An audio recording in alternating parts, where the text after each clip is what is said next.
in the midst of a huge transformation where our peers, communities, and workplaces are all really melding into one. Welcome to Reimagining Company Culture. My name is Christina Giordano, she, her, and hers, and I'm the Senior Partnerships Manager here at AllVoices. Today, I'm really excited to welcome our next guest onto the interview series, Deborah Levine. She is a Forbes Top Diversity and Inclusion Trailblazer, editor of the American Diversity Report, and award-winning author of, that's right, 15 books. Deborah, thank you so much for being here. If you want to share a little bit about yourself for our listeners, including your pronouns and when you were younger, how did you answer the question, what do you want to be when you grow up? Thank you so much for having me, Christina. This is a pleasure. Deborah Levine, she was a little girl on the island of Bermuda once upon a time, growing up. And what she wanted to be was a mermaid. And barring that, she thought maybe she might be a beautiful ballerina dressed all in pink. There you go. Okay. When we came to America and was exposed to so many amazing, wonderful things, that changed a bit. I started studying computer programming back in 1965, guys. Yes. And when I got to Harvard, I wanted to be a philosopher. Mm-hmm.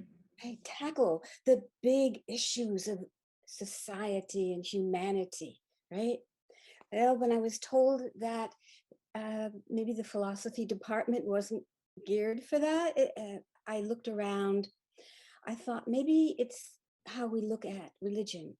And I wanted to be in world religions. There was no such major at that time. I did, however, speak with the dean and offer to create such a major for her. That did not go well. So, but the beauty of it is that I ended up majoring in folklore and mythology, the science of storytelling. Mm-hmm. And that shaped me forever. I love Especially found out, and I didn't know this till years later, my mother had been a pioneer in special education and had written in the 1940s and published about the impact of stories on how we grow up and culture.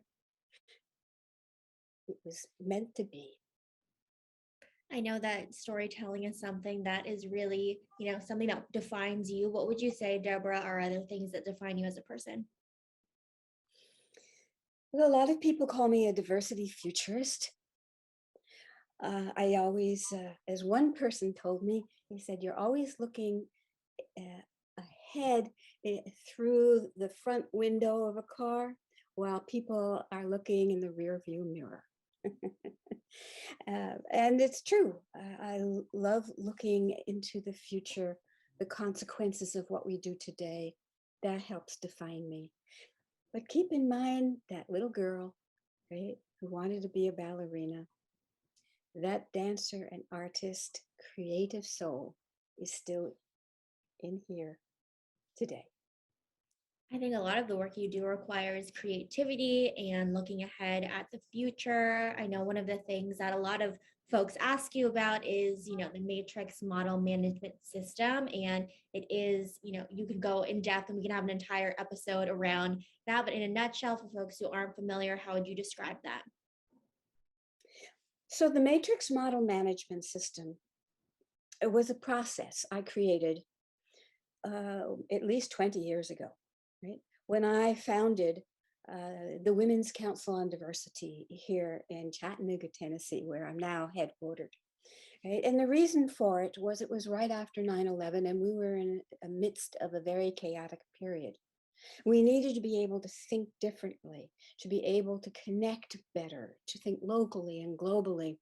And the matrix model management system borrowed from neuroscience to make that possible, to take us through the communication using science of storytelling, through emotional intelligence using what I created as emotion metrics, to decision making, which borrowed from my past in urban planning. And together it was sequential, right? It creates the neural network we need to be able to process the big data of these difficult times. I think that's really interesting because there is a lot of data out there, and being able to digest it and really make it actionable is important. And a lot of organizations have used this model as well. Can you share a little bit about how large scale, really global organizations have leveraged the matrix model management system? Well, the system is very flexible, so it can be applied across many different industries.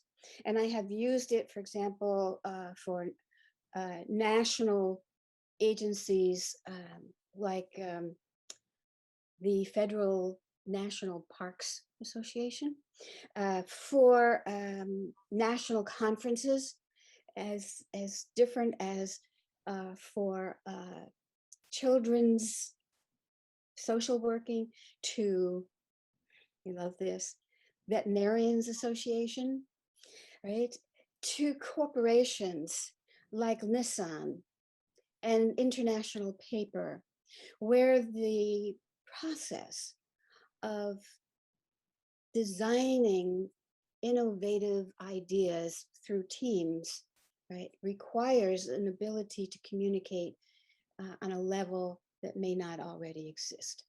Mhm.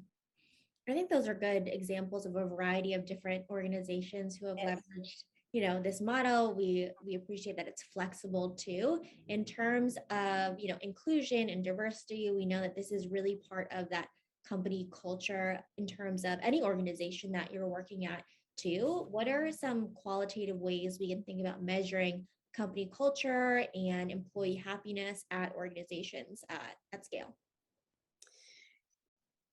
When we think about how people are feeling at their jobs, right? The first thing that comes to me is that we now have the technology to do surveys, and often anonymously, which helps. And take a look at what people are thinking. Ask questions, let them ask questions on these surveys, and start collecting them, maybe by department, then maybe by level, say management, and then supervision, to get a cross section of the individuals involved in your company, and start to analyze and assess. And then after a few months, do it again and analyze and assess, so that you can see what people are saying rather than guessing. Mhm. You have the opportunity to really ask how people are feeling, and not only ask one time, but benchmark these, see if there's a change over time based on actions that are taken too. And we want to provide that psychologically safe space for them to do so. Can you share an example of how equity really manifests in the workplace? The issue of equity is an interesting one. Now, I have been in the diversity field for about 33 years, right? Mhm. And when I started out, it was called just multiculturalism. Mhm. Well, it didn't seem to bring everything together, so they went to diversity. That didn't seem to bring people together equitably, so they added inclusion. That didn't seem to do the job, so they added equity, Mhm. right? And most recently, because there's still a sense of disconnect, they've added the word belonging. What does all this mean over all these years? Something is missing. People and people are really trying hard, right, to grasp the language that might make it possible for us all to work together without, and this is what I like to say, that we harmonize without homogenize, right? Mhm. And this is something that is going to be going on for quite some time now. There has been some success, and one of the places that I'd like to point out, all right, is the C-suite and the board of directors of corporations. I have written about this because it's a passion of mine, but there are not many women in either place. Mhm. Yes, it is getting better, but too often it is a matter of one. Oh, yes, we have a woman on our board. And the research shows that unless you have about three, that there will not be the kind of benefit that you expect from putting women on your board. So if we go from the bottom up, that's great, but it has to also happen at the top. Mhm. Those decision maker roles really impacting strategy, having women and people of color in those roles is really Yes. important in terms of representation, and really having those kind of models for behavior there. In terms of, you mentioned kind of harmonizing, not homogeny, in terms of storytelling is really a powerful tool to build that sense of connection. What advice do you have for, organizations and leaders to really incorporate more of that storytelling in the workplace with the goal of course, creating those authentic connections? Okay, the storytelling that I have taught and practiced over all these years, has been very much fun, very emotional, very impactful, but there is a science to it. And if you look at the matrix model management, you look at the storytelling matrix, right? And you will see the items that go into a good story. And they are used many times, and here we go, with an unconscious effort. If it's unconscious, it can also be a bias, right? Mhm. Because that's how the human brain is built. That's why I like to make sure that when people are telling stories, they're very much aware of every element they're putting into it. One in particular comes in the term cultural expression. Right? When they do a metaphor, when they refer to a movie or a famous person, Mhm. uh-huh, music, right? All of these are in cultural anthropology, right? Small bits of giant amount of cultural data. And if you misuse them, the likelihood of you insulting people, annoying people, putting people off is there. And Mhm. that's why I want people to be really conscious in their storytelling techniques. I think intentionality is really important. The words and examples that we use definitely matter. And I think part of that kind of storytelling and again around effective communication is that listening, that active listening piece. How do you see employee feedback management as a really critical tool to continually building a successful culture of active listening? And how do you see that manifesting at successful organizations you've seen and worked with? So you have some feedback, right? Now what you gonna do? Right? So that's why I put into the matrix model management the element of urban planning, not necessarily urban, but that um, kind of discipline of implementation, right, is so vital to successfully, right, make a difference with the data that you've collected. So, for example, say you've decided you need to do more in recruitment, Mhm. okay, and you look at the data and you can see that there's a problem here and there. No one's doing it over here and over here. It doesn't seem to be quite working, right? In the analysis of it, right, you've got to go through the the goals, the objectives, the tasks, who is going to be assigned it, what are the benchmarks going to be, what is the assessment going to be like, right? And in my view, right, that assessment needs to be in writing.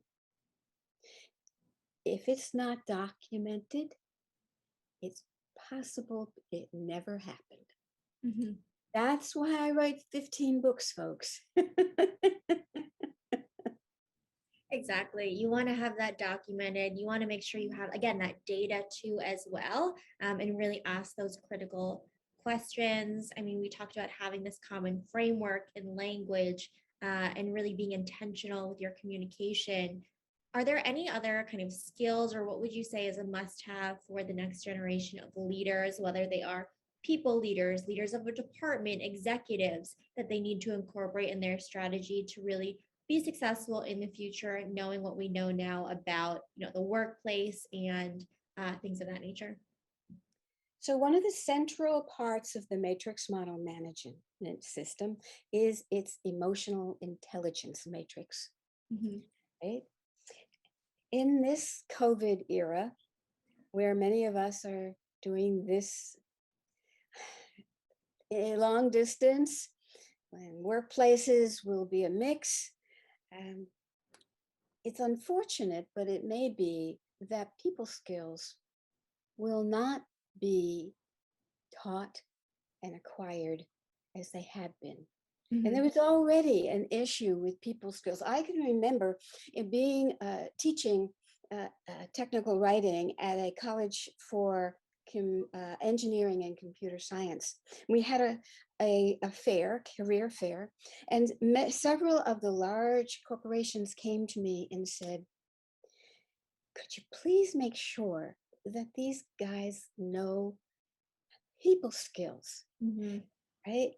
They're engineers, they're computer experts, but these days we need people to form teams. We need people to be able to deal with vendors and to interact with clients. If you do not have the ability to communicate across diverse cultural boundaries, right, it's not going to work. Right. And so the emotional intelligence piece of it, with its emotion metrics, gives people a sense of where other people are emotionally and where you are, so that you can plan and not freak people out. Emotional intelligence is really important for leaders and for all folks, in my opinion, too, in terms of really collaborating, leading with empathy and humility, having a growth mindset. I know that you shared that you've been doing this work for a long time. You're really passionate about it. And we're all learning all the time. Is there a favorite past recent learning moment that you experienced? I thought about this question, and my first reaction was, I'm always learning. Mhm. There has never been a day that I haven't learned something new, because that's how you are able to move into the future. And it's always been true. But there have been a couple of times that I've learned some things that have stuck in my mind for sure. And one of them was recently a young woman had been suddenly made a diversity officer of her very large tech corporation. Mhm. Right? She has no staff. There's no diversity council. She was just a volunteer and now she's being paid. Mhm. And she's expected to do everything. Oh no. Uh-huh. And what this teaches me is that we cannot place this burden on any one individual's shoulders. We cannot expect the quick fix syndrome to kick in and everybody all of a sudden, oh, well, now we have a diversity director, so she'll take care of everything. There needs to be a real change in the mindset, the way of thinking of everyone involved. It may be that there will be the board that will look like through the matrix system, and then the management, and then a department. The beauty of that is, at the end of the day, as you said, they'll all be speaking a common language for this, have common emotion metrics, and understand what's going to happen when. And then, right, the creativity will kick in. Ask me how I know that. I think that's a really, really good example because not only are you not setting this person up for success in the role, you're right. It is very unrealistic to say because we have a director, because we have a chief diversity officer, it's just this person's responsibility. Really, everyone needs to be empowered to be equity champions, and how can they make their processes kind of better and really have that buy-in for sustainable change, not a quick fix, as you're talking about too. Deborah, is there anything that I didn't ask that you want to share with our folks who are listening, or 1 to 2 key takeaways you want to underscore so folks can really bring it with them after hearing our conversation here today? Thank you for asking. I am very dedicated to being action oriented. That's why, in addition to writing a book about the matrix model management system, I have written a workbook, Unbiased Guide for Leaders, which deals with the matrix, but also how it helps with unconscious bias. And it is something you can write in, use with teams, enjoy, and learn. And it will change everybody's way of thinking. That's my workbook, my homework for you. But I would like to share with you that in the matrix model management system is a culture map. And it maps that complexity and intersectionality. Mm-hmm. You have a physical view of it. And you can think of the diversity in those terms. Where are you in the map? Mm-hmm. Where do you want to go? What do you need to get there? Mm-hmm. So I urge people, right, to think about this, that it is not just good feelings, which I commend, but it's a science. And we are all scientists moving forward to creating something for the new world we're going to live in. I love that. I think that's an important call to action. We really want to operationalize too and create systemic change to really make sure that people are set up for success. They have the tools and resources to show up to work, to share their feedback, and just enjoy their work. We love actionable next steps. Deborah, thank you so much for being on Reimagining Company Culture this afternoon. Thank you. And as a reminder for folks who are listening at AllVoices, we really believe in that employee feedback management as a requirement for the company to succeed overall. Have a really great rest of your afternoon, everyone.